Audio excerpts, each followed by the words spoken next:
Olá, eu sou o José Lois. Este canal JL Invest trata de renda variável, ações e fundos imobiliários, e o tema deste vídeo hoje é uma carteira de fundos imobiliários dentro de um aspecto conservador que eu considero muito boa para pessoas que querem se iniciar nesse tipo de investimento e já têm uma certa idade, já sabem o que querem.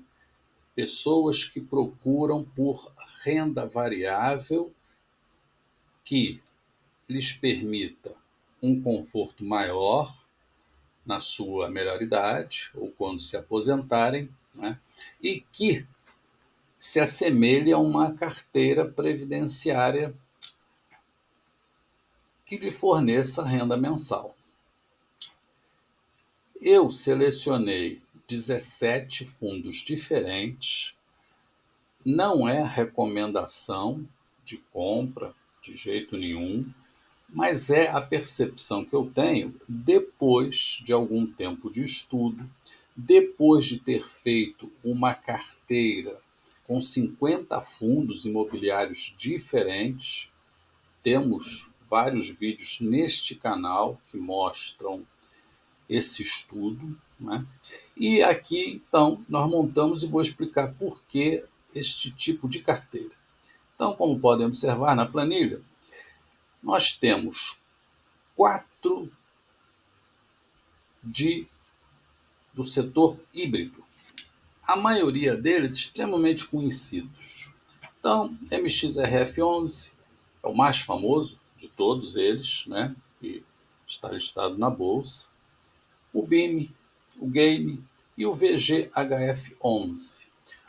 Observem o seguinte: a cotação de 12/1, quando nós então iniciamos o trabalho para este vídeo, de cada um deles, né? O MX de R$10,63, o BIM 7,32, o GAME 9,27 e o VGHF 9,49, na data de 12 de janeiro de 24, o Dividend Yield anual, certo? Anual, o P sobre VP, que significa o preço sobre o valor patrimonial, e aqui cabe uma observação: esses fundos híbridos, que também podem receber o nome de fundo de papel, eles são híbridos porque eles fazem permuta com imóveis, com terrenos, às vezes algum cliente não paga, algum tomador de crédito não paga, e quando se executa a garantia era um terreno, por isso é híbrido.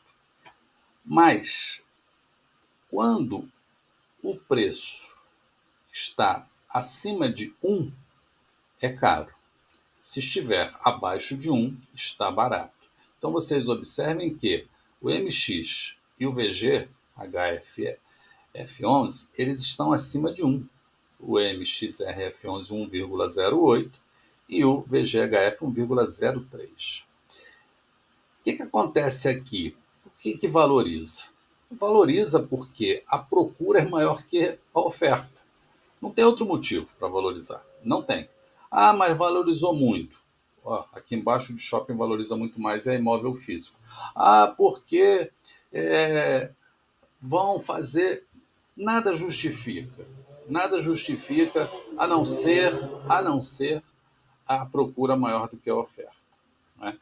Então, você que já sabe disso, você investe nesse tipo de fundo se achar interessante. Ao contrário, tem outros, não é? Então, a variação anual, toda positiva, ó, o MXRF11 valorizou 19,71%, o BIM 11,59%, o GAME 20,55%, o VGHF11 18,92%. E aí passamos para uma outra categoria, HTMX11, hotéis. Esse fundo, ele valorizou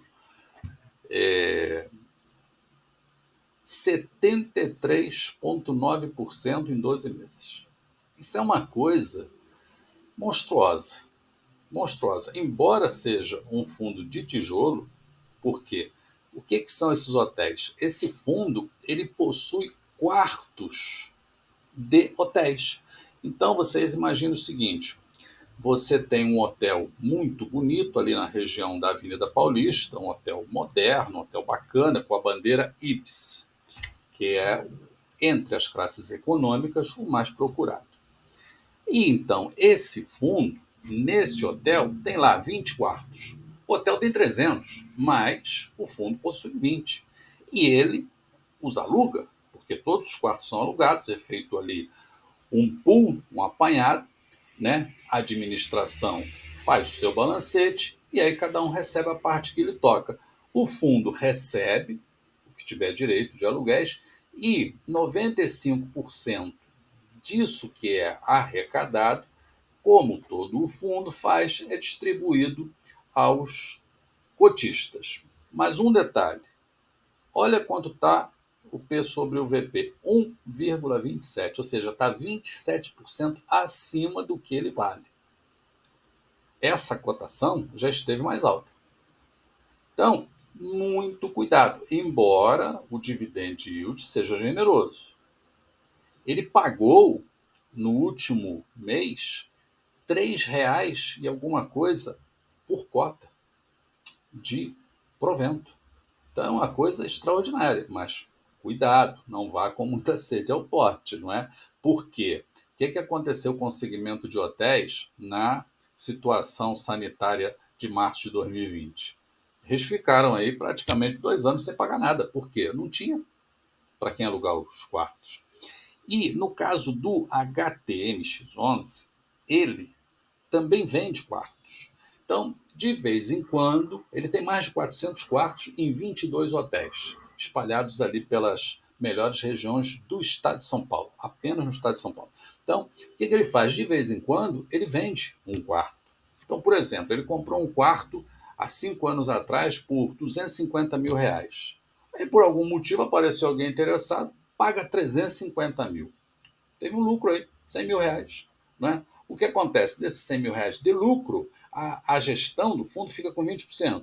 Sobrou 80%. Esses 80% ele pode distribuir, considerando como distribuir proventos, né, para cada cotista, ou pode simplesmente juntar com algum outro valor e comprar outros quartos em outros hotéis. Funciona desse jeito. Então, esse dividend yield aqui, ele não é só do aluguel dos quartos, das diárias cobradas. Também entra aqui de tempos em tempos. Às vezes fica 2, 3 meses sem vender nada, às vezes vende 1, vende 2, vende 5, né? Chama-se desinvestimento, esse tipo de ação por parte da gestão desse fundo de hotéis. Aí, adiante, passamos para Lages. Aqui, eu coloquei aqui Lages, mas também podem se chamar estes fundos de renda urbana. E por que isso? No caso do CXCO, o que é isso? É um fundo que é dono de 10 prédios de agências da Caixa Econômica Federal. 10 agências, todas alugadas para a Caixa Econômica Federal. Aqui existe um detalhe: é monousuário o locatário. Então, se der um problema com o fundo, imagina uma briga, uma confusão. Já pensou? Você perde 10 pontos ao mesmo tempo, mas isso é muito difícil de acontecer. Tanto que, em termos de laje, olha o dividend yield dele, 11,72. Gente, não é pouco, hein? Considerando que é imóvel físico. Imóvel físico. E com desconto de 19%. Aí que beleza. E ainda uma valorização anual de 27,48. O segundo aqui, TVR11, é aquele que se chamava BBPO11. Temos um vídeo no canal que fala disso. Aqui, esse fundo possui mais de 60 imóveis, todos eles alugados para o Banco do Brasil. É tudo agência do Banco do Brasil, matriz do Banco do Brasil, escritório do Banco do Brasil, 64. E, detalhe, ele está apenas 1% acima do seu valor patrimonial. Aqui, ó, 1,01. Mas o dividend, 10,84. muito, excelente dividendo. Pensa, se você tirar daqui a inflação desse ano aí, do ano passado, 4,62, dá 6% ao ano, líquido. Fora a inflação, aqui não tem imposto de renda e ainda valorizou 8,25%. Mas, de novo, é a mesma história lá da Caixa. O inquilino é um só, mas é o Banco do Brasil. Adiante, no setor de logística, nós temos aqui Galg 11, temos vídeo no canal sobre o Galg 11, GGRS 11, LGCP 11, XPLG 11 e HSLG 11. Logística é um dos setores onde o dividend yield é menor. Historicamente, ele sempre é menor. Porém, ele tem excelente valorização porque são galpões logísticos, são imóveis físicos, são excelentes galpões. Por exemplo, o LGCP 11 aqui, se não me falha a memória, uma gestão feita pelo Banco Inter. E são galpões refrigerados. Esse galpão que recebe uma classificação tipo AAA, é o melhor que existe. Então, o aluguel dele por metro quadrado é mais caro do que um galpão comum. O GALG11, ele possui, até o momento que nós fizemos um vídeo sobre ele, 5 galpões.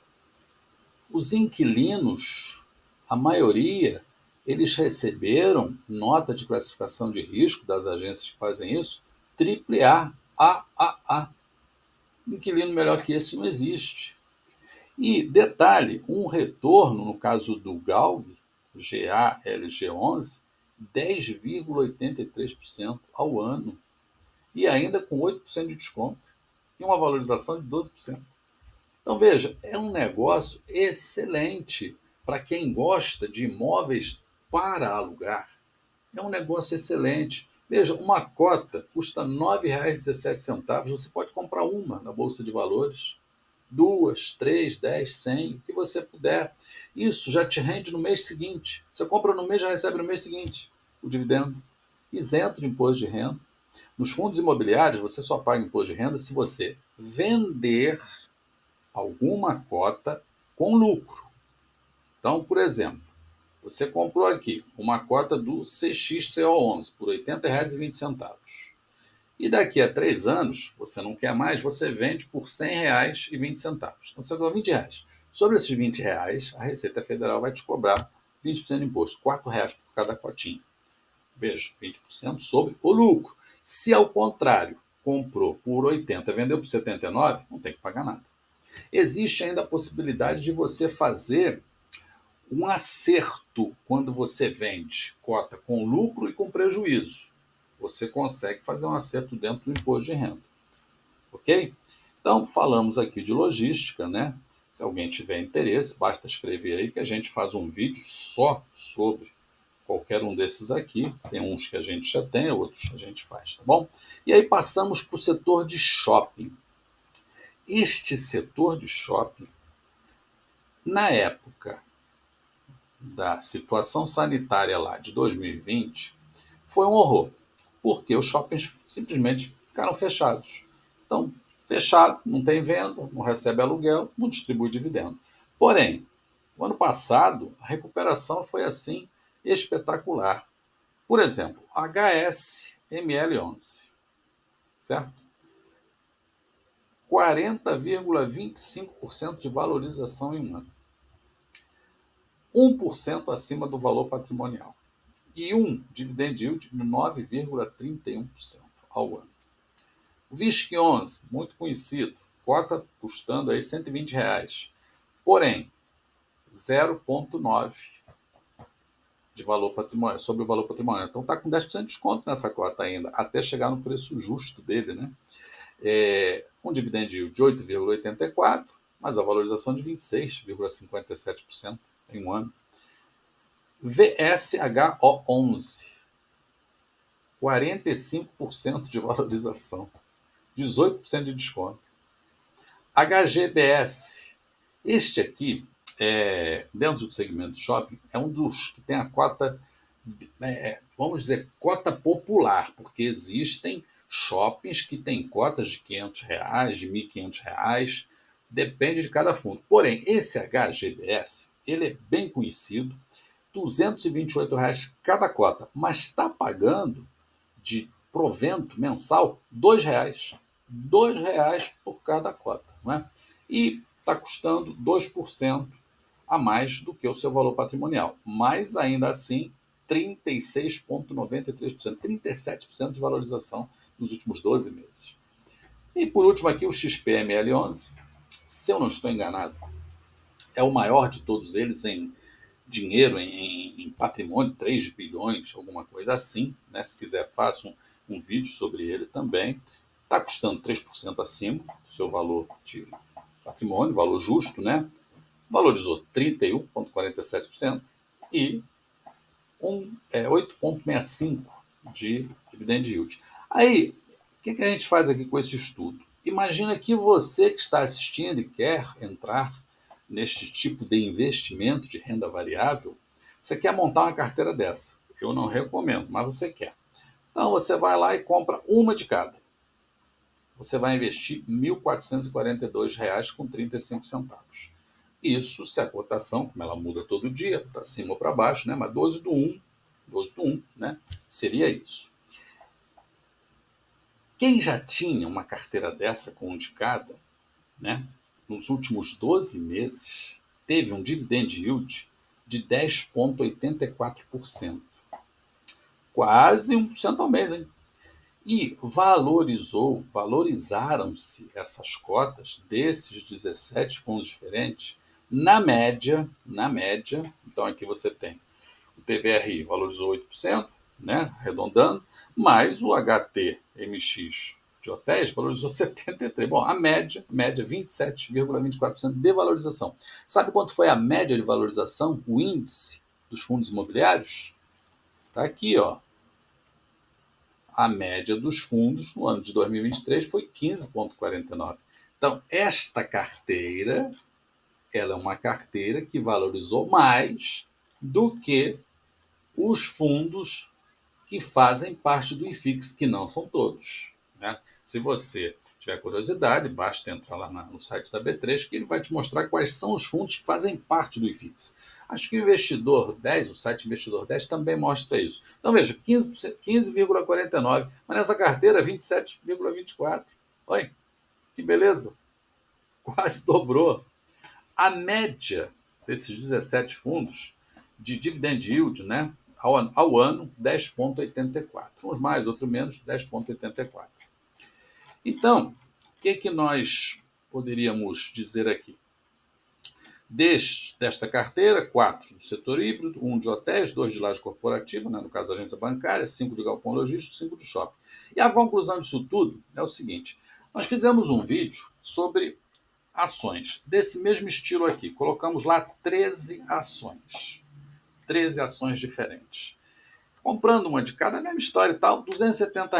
Aí se você quisesse fazer uma carteira com 30 ativos diferentes, 17 de fundos imobiliários e 13 de ações, no caso as ações são todas ações de carteira previdenciária, ações do grupo chamado BEST, BESST, Banco, Energia, Saneamento, Seguro e Telecomunicações, ou seja, dentro daquele perfil de investidor arrojado, poderia-se dizer que quem investe nesse grupo de BEST aí, que nós acabamos de citar e explicar o que é como se fosse conservador. Né? O risco ele é menor, a volatilidade é menor. E no caso aqui, desta escolha aqui, também tem muito desse critério. Veja, nós não colocamos aqui fundos imobiliários do setor agro, dos fiagros, nós não colocamos aqui de infraestrutura, nós não colocamos aqui apenas de papel ou de recebíveis, né, o tal do CRI, nós não colocamos aqui fundo de cemitério, nada disso. Porque esses pagam, às vezes, um dividend yield maior, porém o risco também é maior. Aqui, se você pegar uma análise de um analista sério, correto, é aqui que ele cai. É aqui que ele cai. Ah, mas José Lois, o fundo de papel paga 18% ao ano. Perfeito, maravilha, mas o risco é muito maior. Basta um daqueles CRI que eles têm lá no meio, ou dois, não pagarem, no mês seguinte o teu rendimento já caiu. Não é? E o que você quer é dinheiro, você não quer que o fundo, porque tem garantia, porque vai correr atrás, porque não sei o quê. Você não quer saber nada disso, você quer saber de provento, e eu também. Essa que é a grande realidade, certo? Então, aqui, dentro do perfil arrojado, que quem investe em bolsa de valores tem um perfil arrojado, né? Ele não é moderado, não é conservador, é arrojado, né? Precisa coragem, precisa estômago, precisa conhecimento, precisa informação, precisa estudar.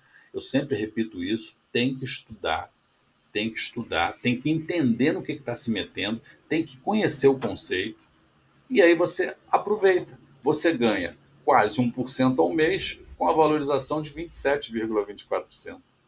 Isso é fantástico, fantástico, fantástico, né? E se você somar a carteira das ações, fiz o vídeo, chama-se Ações, foi o último que a gente fez, se não me falha a memória, e somar com esse aqui, você vai ver que o dividend yield, a média dos 17 ativos aqui com os 13 de lá, a média gira em torno de 9% ao ano. 9% ao ano. Então, por aquele critério lá do Décio Bazin, que qualquer coisa acima de 6% ao ano já é bom, todos aqui ganharam. Todos, sem exceção. E se você pegar a valorização de 27% nesta carteira de fundos imobiliários com 40 e poucos por cento da carteira de ações, e veja bem, ações, entre aspas, ações moderadas, conservadoras, não é? Você somar as duas valorizações dividido por 2, deu mais de 30% de valorização. Quando a valorização do Ibovespa, o índice da Bolsa, né, de ações, e do IFIX não chegou a 20%. Então, estas carteiras aqui, que não é sugestão, mas são carteiras vitoriosas, não é? Fruto de quê? De estudo, de pesquisa. Poderíamos montar aqui uma carteira com mais valorização? Sim. Poderíamos montar uma carteira com melhores dividendos? Sim. Porém, o risco extremamente elevado. Aqui o risco existe? Sim. Renda variável tem risco. Mas o que não tem risco? Existe duas palavras que eu gosto muito que definem muito bem toda essa situação. É o possível e o provável. É possível que dê problema, por exemplo, no Banco do Brasil? É. É provável? Não. É muito grande. Não é? É possível que dê problema no MXRF11? É possível. É provável? Não. É um dos maiores que tem aí de híbrido. Não é? Mais de 2 bilhões de patrimônio. Um detalhe, vou fazer um vídeo sobre o MXRF11 e já vou adiantar um motivo. Mais de 1 milhão de cotistas. Gente, mais de 1 milhão de pessoas investem nesse fundo, MXRF11. Será que no meio de 1 milhão de pessoas a gente não tira alguns que conhecem profundamente o assunto? Eu aposto que sim. Tenho certeza que sim. A maioria sabe o que está fazendo. Não está entrando ali de alegre, não é? Então, de novo, pode dar problema? Pode. É provável? Acho que não. Não é? Então, aqui desse grupo todo, né, a gente não pode esquecer aí DEVA 11, HCTR, mais uns 2 ou 3 aí, que estão aí enrolados, que causaram algum tipo de desconforto para os seus cotistas. Mas veja, são mais de 400 fundos à sua disposição na Bolsa de Valores. A grande maioria funciona. Funciona. Ainda assim, você precisa ter conhecimento, não é? Então, esse é o vídeo de hoje. Eu desejo para vocês ótimos investimentos. Se ficaram dúvidas, escreve lá nos comentários lá. A gente está aqui para tentar ajudar, né? Se eu puder lhe ajudar, lhe dando uma informação que lhe esclareça uma dúvida, eu já estou feliz. Então, é isso. Sintam-se todas e todos abençoados. Tenham paz, saúde e muita prosperidade neste ano que está se iniciando. Muito obrigado por assistir.